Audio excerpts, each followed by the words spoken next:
opposing this?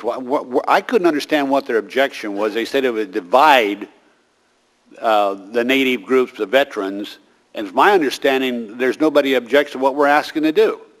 Mr. Chairman, from the standpoint of the Native community, in our recent AFN convention, there was a resolution passed, unanimously passed by the delegates to the AFN convention, supporting the passage of this bill.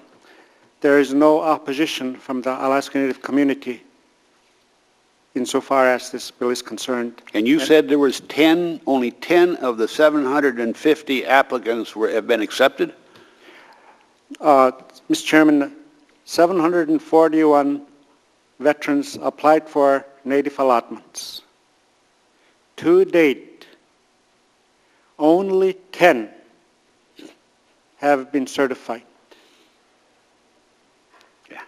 That's why we're seeking legislative approval of those allotments. Of the ones that applied, just not the 10. You're right. Right, because there's 100, if all of them were to be agreed to, there'd be 160,000 acres of land given to individuals out of 365 million.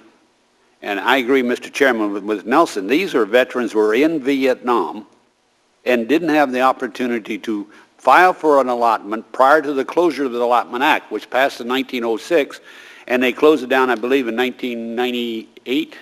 Mr. Chairman, Section 18 of the Alaska Native Claims Settlement Act ended the ability of the Alaska Natives to apply for allotments.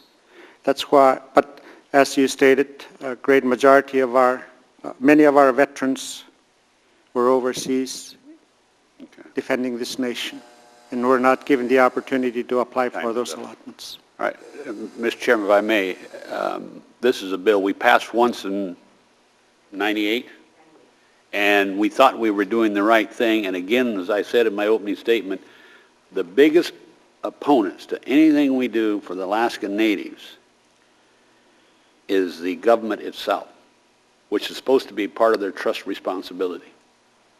Every time we turn around any type of allotment, they object to it. I can go on through the line, but that's the reason that this bill should be passed. And Julie, on this Millennium and Paul both, you're just asking for authorization in this bill because we don't have any appropriation authority. Yes, no, we're just asking for authorization in this bill. And I have to say that the reason I handed this to the chairman, just in southeast Alaska, we have an average rate of unemployment in southeast Alaska, 62%. And around the state, I'm not exactly sure how high it is, but it's quite high. And like you say, although progress has been made, something like this could probably expedite, Paul, you've been around, expedite the ability to increase the monetary goal as well as the standard of living in these villages primarily. And Paul, you just comment and then I'll shut up. I didn't tell you to shut up. I said I'll shut up. Good. We certainly don't need to shut up. Yeah.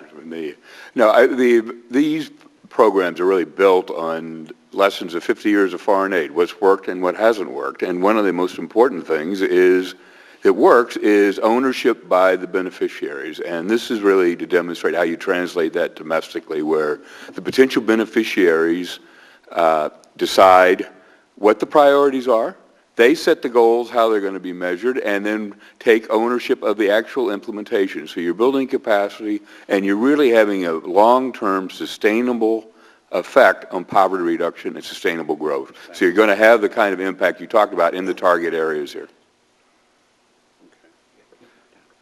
Mr. Chairman, I know someone wants to comment from the panel. I don't have any further questions this time.